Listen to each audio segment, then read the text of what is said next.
Hey there, this is a toilet tank cleaner we've been using for a few years now, and it does a really nice job at cleaning out the tank. This is what it looks like prior to me cleaning it. You pour half a bottle into the tank itself, and then I let it sit for 8 hours to do its thing.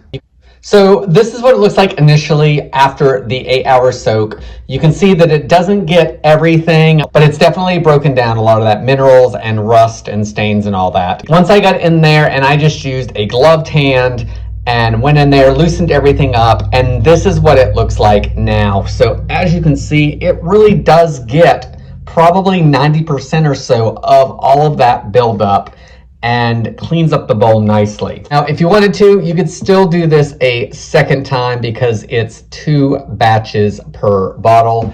I really like this. It makes easy work out of something that I would not want to do, and hopefully it will prolong the life of the components a little bit longer before they need to be replaced.